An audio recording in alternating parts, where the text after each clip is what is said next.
Hi everyone, number one Marmaduke fan here. I wasn't originally going to do a video on this because it's kind of a touchy subject, but I saw one panel and I got triggered. We'll handle this, Kelvin. You keep telling Nixblatt about Jesus.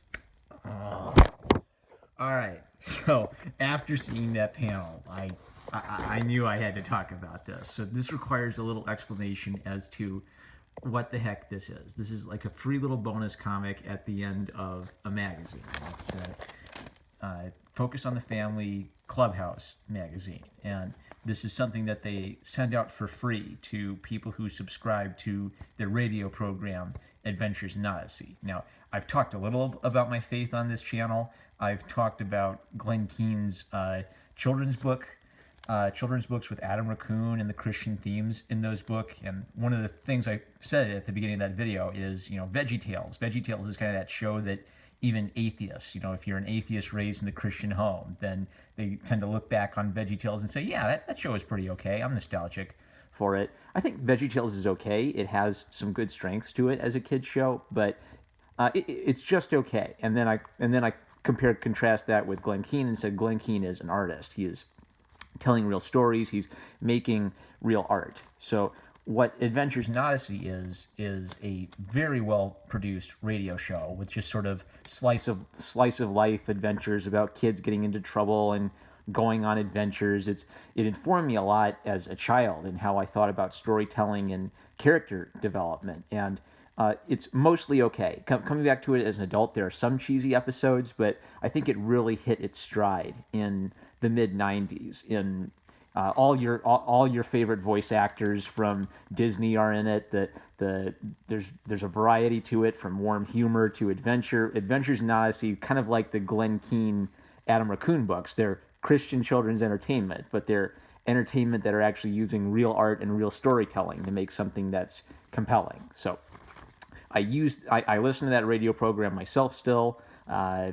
I think about those kinds of stories a lot, and if I'm babysitting friends of the family, then that's something I can play and that the kids will really dig. So Adventures in Odyssey is great, but this comic is not good. So originally this comic was different. The bonus feature was sort of this meta thing where one of the characters in Adventure in Odyssey, Wooten, he was this very charming, very humorous character where he was kind of a antisocial geek, but he was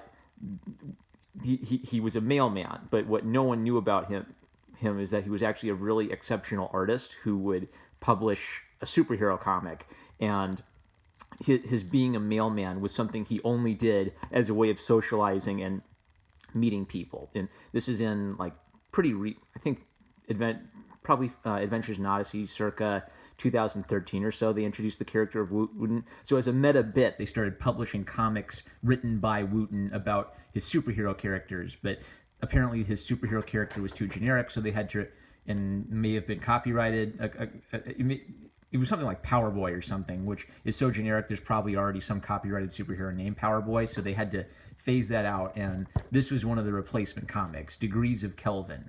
And every time this magazine comes, I flip through it because I find some really neat illustrators in this magazine. I can keep up with some really talented people, but this is one of the worst features in the comic, and I don't feel bad roasting it because this is the kind of thing which communicates to young people.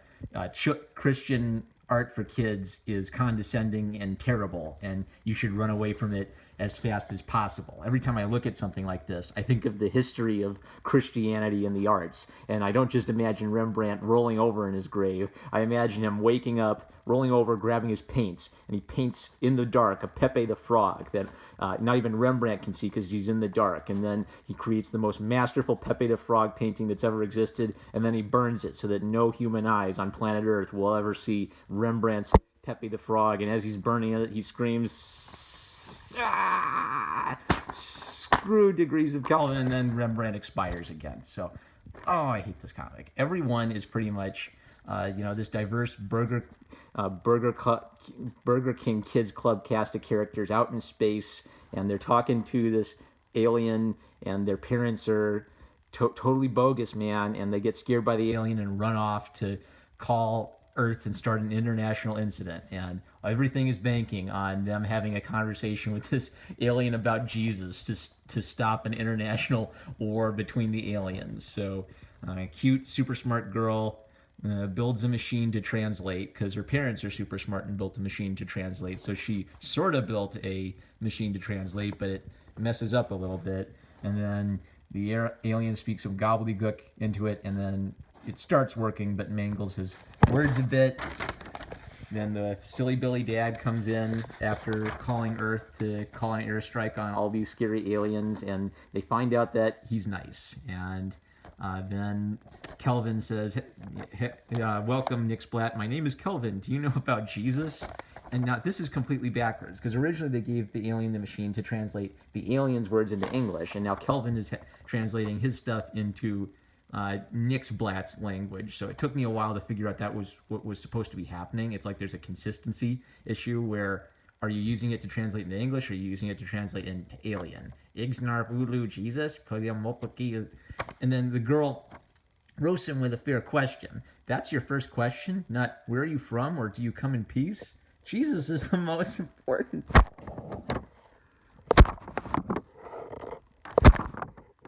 And they'll have these little iPads with Bible verses on them. O Lord God of our fathers, are you not God in heaven? You rule over all the kingdoms. Yeah, it's somewhat related to the content of the story. And then the Space Marines come in and they're freaking out about the alien. And then there was this panel that, okay, so I believe in giving constructive critique. And part of the problem of this is how would it be possible if they came to me and asked, number one Marmaduke fan, we want to do a great 2-page comic feature for kids that's Jesus-centric. How would you do it? And I would ask that I don't have to mention Jesus in every single feature of it. Even if there was an explicitly religious content and that was required as part of my job, I would demand that I have to at least be able to build to it with a little story over time, and even in such a constraint. So that's one of the things that's always impressed me about Genndy Tartakovsky's Clone Wars cartoon is they essentially asked him to make it in 1-minute segments, and each 1-minute segment works all by itself, and they work in together to create a whole cartoon that works pretty well in spite of the completely ridiculous limitations on the pacing. So one of the things that always interests me about wonky comics like this is you can look at them as a what if. So what if, atheist artist, you were asked to do this story and it was a really good paycheck and you didn't want to turn it down? How would you approach the problem of telling a story about aliens in 2 pages that all have to stand together and all have to work together? And yeah, so all right, so I'm trying to do a constructive critique. So Jeff Gierk, I can't throw too much shade because the thing is, part of this I have to blame the overseers, the people who are producing this comic. I think they're putting limits on what the writers and artists can do or work with. It's got to be super G-rated. It's got to be completely inoffensive. And I can tell by the pacing of it that everyone is supposed to have a Bible verse and a mention of Jesus. So that's a limitation I think is far too limiting on artists. You can have a few non-Christian fun stories in your Christian-themed magazine, and some of the kids' stories in this are excellent. They just give little excerpts of books. They show excellent illustration. It's a lot of cheesy photography too, and games and stuff. They've also changed the artistic direction of Adventures in Odyssey recently, and their new guy Gary Locke, he's kind of a political cartoonist in his style, and he's okay at times, but I miss the old artistic of Adventures in Odyssey that was more inspired by the cartoon series that was based on the radio series. The cartoon series is pretty good, kind of a Walt Disney Saturday morning cartoon-esque style of adventure stories. The animated cartoon of Adventures in Odyssey is thoroughly okay. I thought there's some real heart to it, but it's an okay kids cartoon. The radio show of Adventures in Odyssey is just generally excellent, but this is hot trash. Dennis Edwards' problem, I think, is just everything's generic, and Dennis Edwards is ready for SJW Marvel. There's wonkiness in the faces. The funny alien, it's not really funny. It's creepy. It's off-putting. huge simplicity in the backgrounds. There could be so much. Now, part of why I don't think I'm making excuses for how bad this is, but if I were asked to draw this and I knew it was going to be awful, I'd probably phone it in. I wouldn't want to make Rembrandtian art for a story that is just this cringe-inducing. But more effort in the art and the facial construction would make this more bearable. But the Bible Reloaded. The Bible Reloaded is the show by atheists critiquing and roasting a lot of really bad Christian content, and I am like, as a religious person, rooting for them the whole time, because if you think atheists hate cheesy Christian entertainment that's terrible, like God's Not Dead, I hate it. I promise you, I hate it more, because to me, this isn't just a cringe about how bad it is. This is a cringe of me wishing that this could be better and seeing like pain. I don't know. I can't even talk. I'm so upset by this. So, if someone at Focus on the Family sees this and you think I'm a terrible person, I think you kind of deserve this for printing something that bad. And I do praise the quality of the Adventure and Odyssey radio show, and even a lot of the stuff included in this magazine. I didn't even see that many good examples in this one in particular. Shoot. I'm going to have to edit that out so I don't dox that myself. And I'm going to have to actually edit it out this time. Good grief. I'm going to have some close calls. Oh, don't do a Diversity in Comics crotch shot. This is the dumbest Christian edutainment review ever, but I'm still suffering the after effects of that cringe. Okay, Focus on the Family. You can do better than this. Okay, I've got it. Make comics that are at least a little bit more professional than this YouTube channel. I'm #1 Marmaduke fan. Love you guys. Catch you later. Hi everyone, #1 Marmaduke fan here. A while ago on Twitter, I teased something called the Unlisted Vid, which was me live cringing while reading a kind of cheesy Christian comic. And I meant what I said. I'm never going to take that video off of Unlisted. It is some great humorous cringe, if that's the kind of thing that you find amusing. But it's also kind of an embarrassing performance. So I'm cringing at the comic, and my performance is also somewhat cringy. But this is the same magazine, Focus on the Family Clubhouse, February 2018.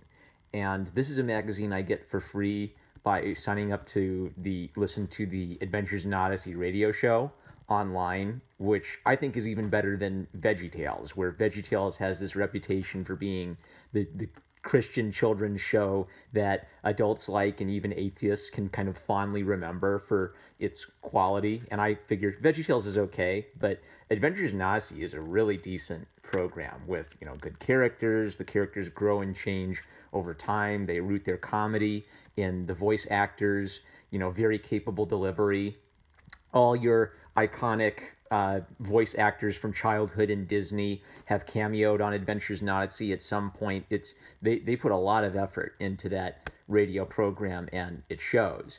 But the Clubhouse magazine, sometimes I'm moaning a little bit at how cheesy some of this stuff is. But this is a great example of finding something where you can flip through it and find a few different artist styles and then make a mental note of how these artists are approaching. So I thought it'd be fun to do that. I don't think I'll make this a regular thing, since it would just be me cringing at the Christian comic every issue. Oh, they also do little, really, really brief video game reviews that are more for parents to caution them about what content's in the game. But I don't think it'd be fun for me to just cringe and make the same points once a month, but I think just this once, looking at this issue to talk about the few different styles is interesting. So Gary Locke is the new main artist they have for Adventures in Odyssey, and he's a political cartoonist. If you check him out, he's got some pro-Trump political cartoons. And the thing about his style is, unfortunately, I think he draws kids the same way he draws funny political cartoons, where he's exaggerating and kind of pushing it for comedic effect, and that works for political cartoons where you're making Trump's hair look goofy, or you're making Hillary Clinton work like a robot. But when he's drawing like little kids in sort of slice of life scenes, it still has that same flavor of kind of cheesecakey, I don't know, front cover of National Review or Weekly Standard type of political cartooning. And I'd prefer something a little bit more down to earth for what's essentially a slice of life comedy. So sometimes they'll have sort of like that kind of goofy, cheesy grin on them.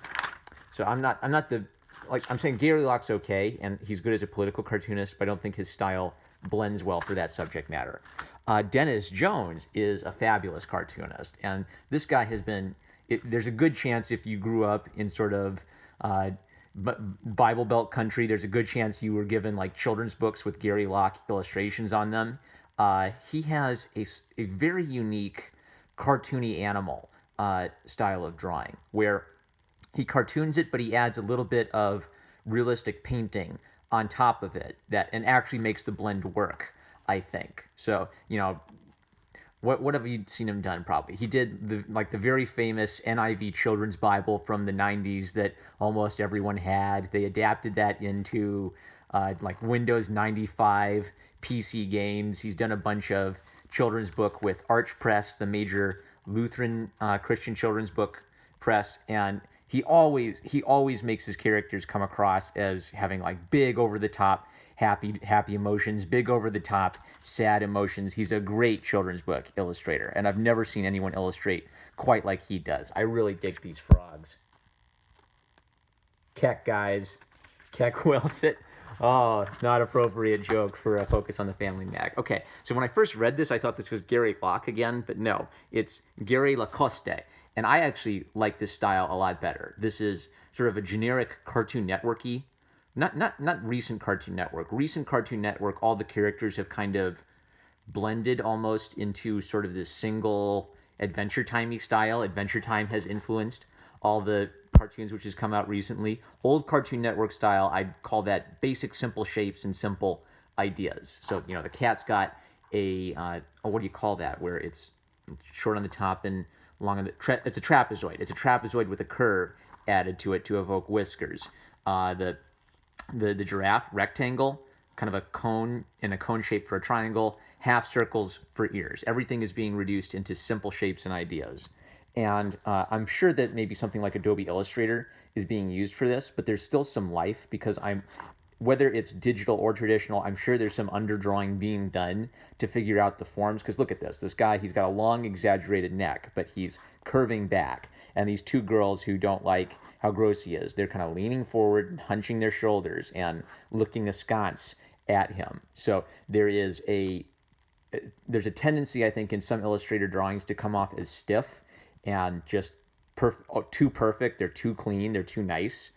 And I think the cure to that is to still have underdrawings so you can get the feel for the body and how it moves. And then you come in with Illustrator to clean it all up. So Gary Lacoste wins my award, I think, for new artists who I'm really interested in now that I've gotten a chance to look at their style. I do not like this style. This one is by David Harrington, and it's for like a series of kids devotionals that Focus on the Family puts out. It's called like Super Average Kids Devotionals and Adventures of Average Boy, and I think he always comes across looking like Squirrel Girl, where he's got this big doofy grin on him. And it's that similar kind of school of thought of caricature, not cartooning. Caricature artists exaggerate features of the human face for comedic effect, where it's not necessarily pretty. Chuck Jones used to say every time he drew a caricature, he lost a friend because he's emphasizing facial features of his friends that they may not be that proud of. If his friends had a big nose, he's emphasizing their big nose. If they have a buck teeth, you emphasize their big buck teeth. Caricature drawing, I think it's very funny, but it's not very appealing. So in the context of stories, I don't know. It has a little bit of an off-putting effect, which I don't. The thing is, these are just sort of generic stories about a kid, having sort of daily, moral problems for 10-year-olds kind of stories. So I like this this feels more like Mad Magazine style of humor. Like there should be some potty humor with this sort of off-putting kind of drawing. But I don't know. I don't hate it, but it doesn't work for me, I guess. This really does work for me. This is by, let's find the artist name again. Where'd they go? I know I saw it. But this is all watercolor illustration. There we go. This is by Graham Fleming. Graham Fleming, so a very simple ink illustration. And then what I love about this watercolor is maybe 2 or 3 shades of paint blend together for effects. So this is all a blue wash. This is a red wash, probably on top of the blue wash, and then it mixes together down here to get a range of purples. So it's a range of colors, but ultimately it's just 2 layers of paint being used. So because watercolor is watery and transparent, you can get a million colors using 2 or 3 colors, which gives you this best of both worlds of having a simple color palette, but still a range of colors within your composition. So this is just like a little what would probably have been the order? Probably yellow first, because you're supposed to start with the lightest color, then red on top of that, and then blue up here, but really got watery down here. So it came to blue gray and blue purple to make this cloud effect. And I love how all the little people are doing something. There's sort of a Where's Waldo vibe to it, where you look around and you keep noticing little things. That's fabulous. And it's not exactly realistic. What should be is like the person up on the mountain should be teeny tiny, and this person should be huge. There's a little bit of that. This guy's about as big as the first joint of my finger. This guy's smaller than my fingernail. So there is a little bit of perspective. People farther away are smaller, people closer are bigger. But it's not realistic, because you're supposed to be able to look at everything and appreciate everything. So it's flattening the space for the purpose of making a better Where's Waldo experience. And I love this Yeti having hot cocoa with everyone.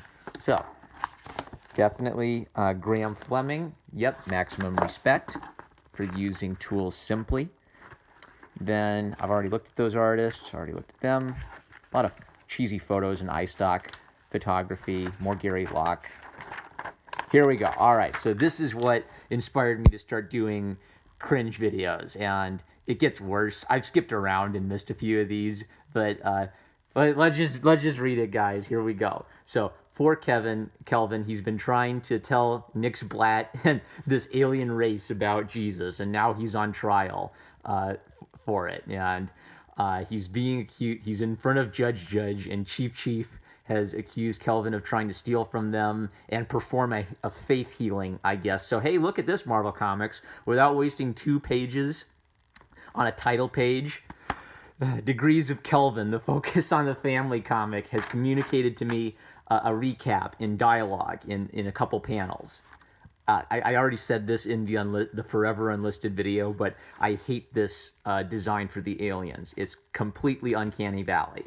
So the judge notices that even though they've accused Kelvin of stealing, they still have their stuff. And even though the chief accuses Kelvin of doing a faith healing, the chief seems to be in good shape. And Kelvin says, well, it wasn't me. The God of the universe healed him.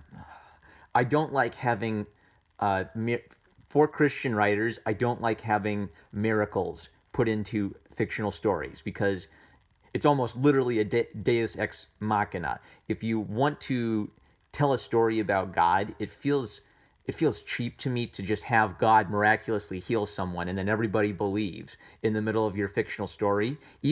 I do believe that God heals people. I do believe that miracles exist, but in the context of fiction, that feels like it's using God as a cheap narrative element within your story, rather than letting faith in God be a natural part of the story, where some people are never going to believe. Some people are always going to be atheists, and that's sad, but you don't just magically fix that in 10 minutes by having... That was my same problem with God's Not Dead. It ends with the atheist essentially getting run over and having a deathbed conversion experience. It doesn't feel like real life. In real life, some people are always gonna reject it. You have to deal with these sort of sad consequences of life. So then they literally rip off the Apostle Paul and the unknown God dialogue that he had. So Judge says, "Which God do you mean? We worship many, even a mighty unknown God that we've never seen." I love these guides. Hold on, let's look at this. That looks like Cthulhu. That's Octago or something. And the Great Elder And the foul god is chicken. And they just leave a blank space for the unknown god. And then I don't know who this was supposed to be. So the unknown god is this great segment where Paul is disputing with Greek polytheists, and they have a place to worship the unknown God, the God they've never known. And Paul uses this brilliantly. It's this brilliant rhetorical tactic where he says, well, I know the one known God, and the unknown God is the creator God. The unknown God is the true God. So Paul is taking the culture of the polytheists, he is paying attention to the culture of the polytheists, and he is connecting with them on a personal level to articulate a brand new idea to them, monotheism. I don't care if you're an atheist. How Paul used the unknown God is a brilliant rhetorical strategy, and I don't like seeing it being used so ham-fistedly here. So Kelvin pretty much rips off Paul's unknown God. The unknown God you worship is who I serve. And then Laney gets nervous. Kelvin, you really think you should disrespect their traditions? And this cat, it's got like one bug eye. I am sensing the sudden need to run and hide. Oh, man. And so then Judge is really offended by this and says that Kelvin needs to go to the deepest dungeon. And Kelvin, being a good, heroic Christian role model, in a focus on the family comic, he's ready to go to jail for God, and they've got our Bible verse on an iPad for us.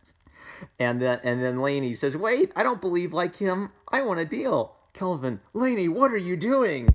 Laney, I like God and all, but I'm not ready to rot in prison for him. Oh, Laney. Oh, Laney.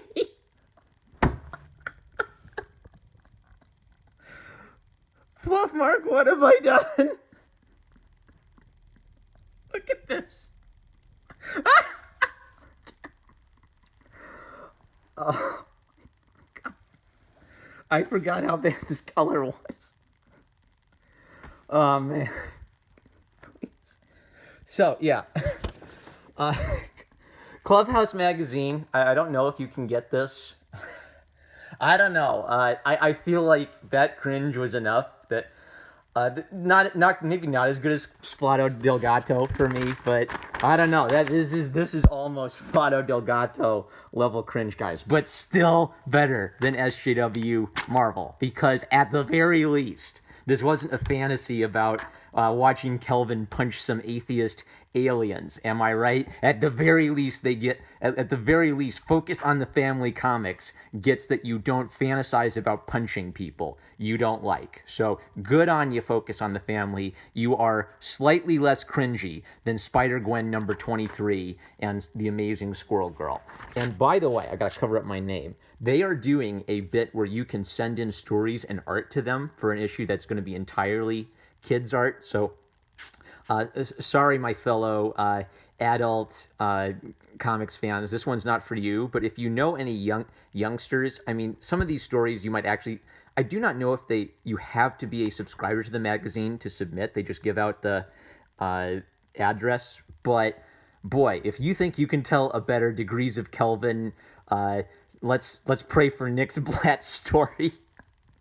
You could draw a comic about it and send that in. And it's not quite April Fool's Day, but you have to send it in by April 2nd, the day after April Fool's Day. And I would be over the moon if any of you fellows out there in Comicsgate have youngsters who are relatives or youngsters who are friends who would be interested in submitting to this. So they ask for stories. If I were you, I'd send drawings and I think 3-panel comic strips. So I'm just going to focus on the instructions for how to enter. Mail your entries to Members Mag, Clubhouse Magazine, 8605 Explorer Drive, Colorado Springs, Colorado, 80920.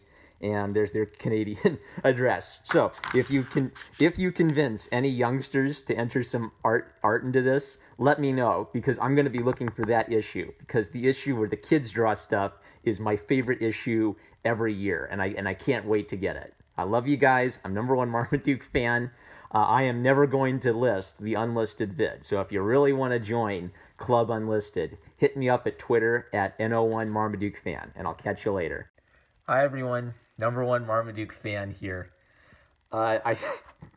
Every time I open up to one of these Degrees of Kelvin comics, I find something that just cracks me the hell up. So I've been publishing these as unlisted vids because they're so cringy. I feel like I have to contain the cringe, and also I'm a little embarrassed to have anyone see this and just cringe at how bad I am cringing. That's how bad it is. It's a cringe black hole.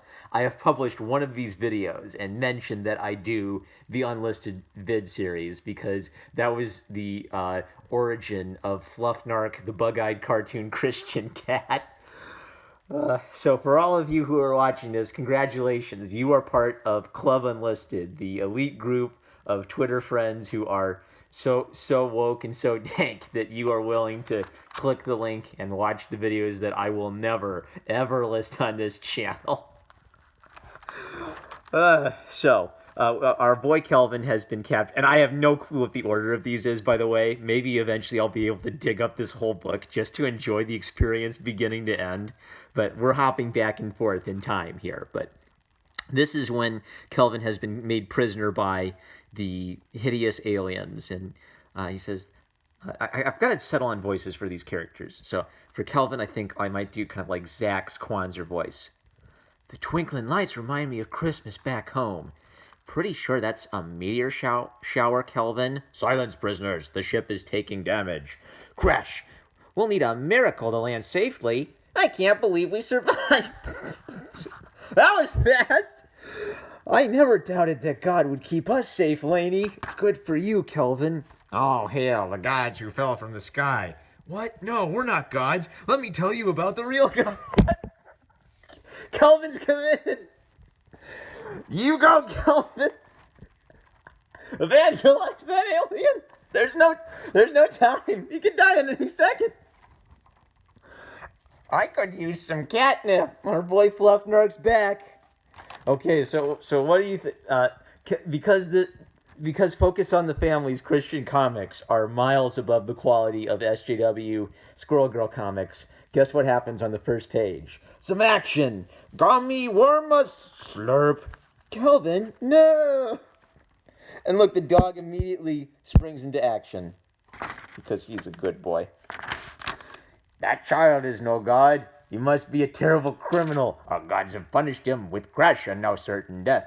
So this is paying homage to the Apostle Paul crash landing on an island while en route to Rome. And while on the island, they built a fire, and a snake came out of the fire and bit Paul. And the locals were convinced that this was punishment from God because they believed that the snake was poisonous and Paul was going to face certain death for being a criminal. But then Paul cast the snake into the fire, and then he seemed to miraculously survive, and they began to worship Paul as a god because of that. This is such a beautiful homage to that great biblical story. Whew, that was oddly refreshing. And then Laney says, I didn't even have to use my sonic destabilizer. And then this good boy says, tastes like pineapple. And look, they are worshiping him in the background. Gummy worm must never leave survivors. Great one must have healing powers. Kelvin says, I don't have healing powers, but my God does. I prayed to him, and he released me from the beast's chilly belly.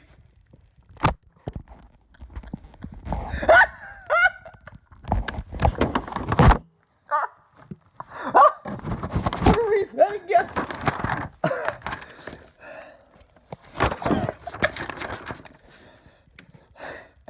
I don't have healing powers, but my God does. I prayed to him, and he released me from the beast's jelly. It's better than Daryl AO tweets, guys. Light shining on him from the sky like a Looney Tunes cartoon. The same God loved us so much that he sent his earth as a baby to earth. What a noble presentation of the gospel. This same God loved us so much that he sent his son as a baby to earth. Moo. When Jesus is grown, he did many miracles and healings. Jesus lived a perfect life and died so we could be forgiven our sins. And he says he's getting better at this. I still haven't eaten today. You tell him, Fluffnark. And then they take him to Chief.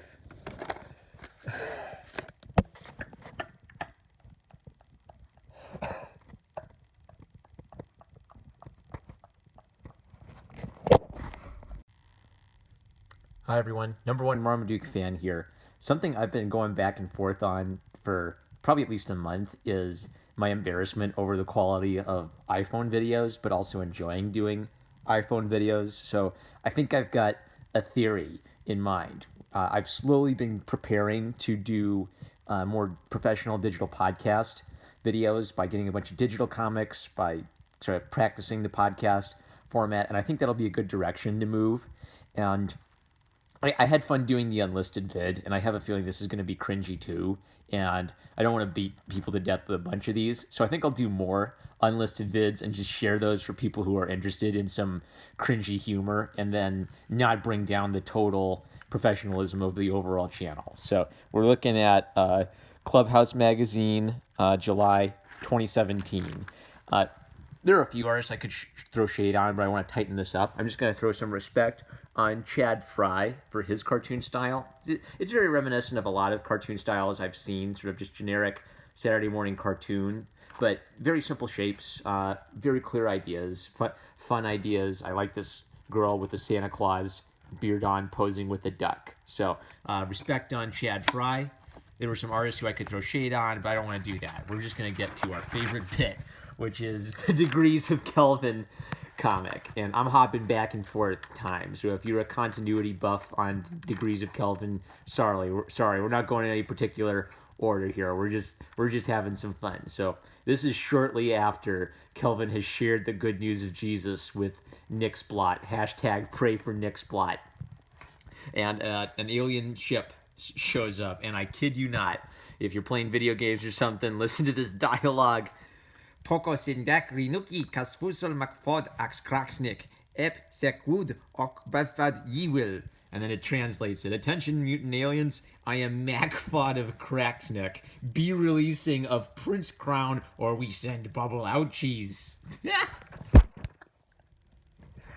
They're doing a bit where the translators making gobbledygook of their language, but this is so childish, and I love it. So, like, the girl can't believe what she hears, and the kid Kelvin asks for the translator, and he explains that they haven't taken the Prince of Cracksnick's prisoner.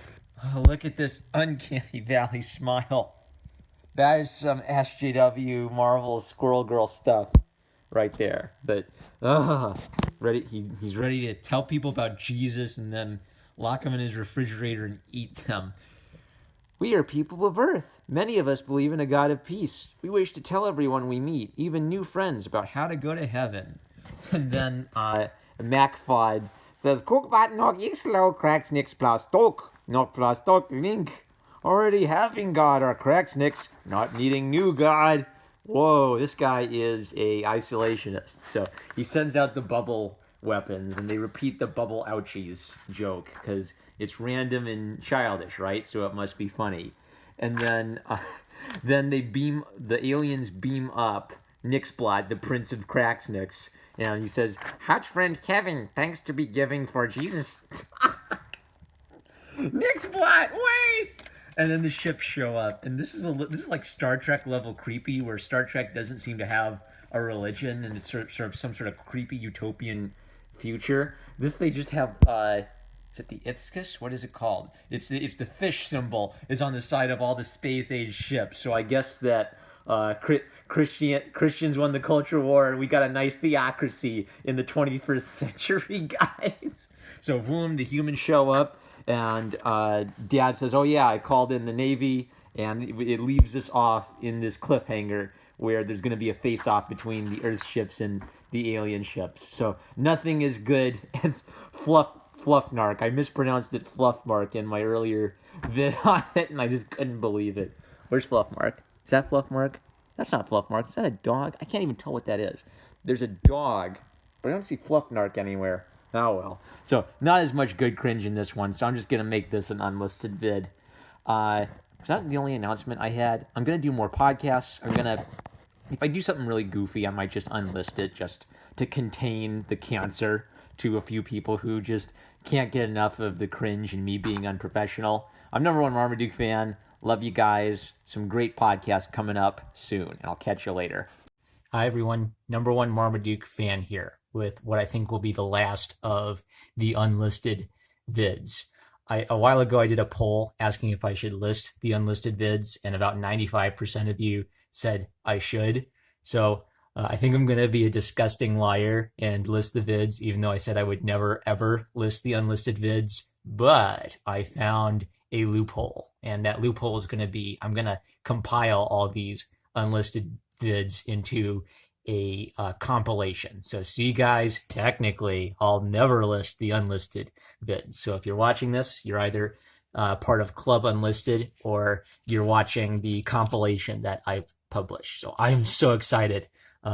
Focus on the Family Clubhouse has come, the magazine I get for free along with my Adventures in Odyssey subscription, which is a genuinely good Christian radio program.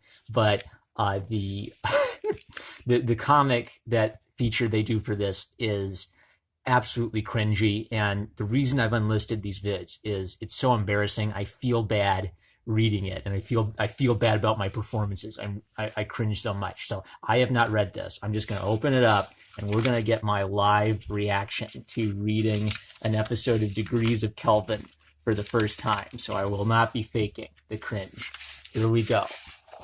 Degrees of Kelvin, a missionary journey. Now let's see, what voice do I use from? I use kind of like a Daryl Ao voice. I thought Lainey believed in Jesus. How could she abandon her faith just to get out of going to prison? And then his dog says, does somebody need a belly rub? Oh boy, Kelvin says, thanks, Widget. Hey, maybe God put us here so I could tell prisoners about Jesus. Attention, prisoners of Cracksnicks. You may be stuck behind bars, but Jesus can set you free. You know the truth, and the truth will set you free, John 8:32. Oh, wait. Okay, these aliens are hideous, and they don't look anything like the other aliens on Cracksnicks. They're all technicolored, and this alien says, what a good your God has done you. And then poor Kelvin says, guess I need a better approach. Meanwhile, in a nearby city, Lainey, who's the horrible, terrible person who did not go to jail along with Kelvin, she says, check out this amazing tech, Fluffnark. It's our boy. Fluffnark says, can we use it to bust Kelvin and Widget out of jail? And this alien general says, no, those are baby toys. Oh, good grief, look at her. Oh, golly. There's a kid, this little alien girl says, Mommy, look, it's a star girl. The ones who only have one God. Word has spread. Oh, Lainey, whoa, just because I'm human doesn't mean I'm a Christian.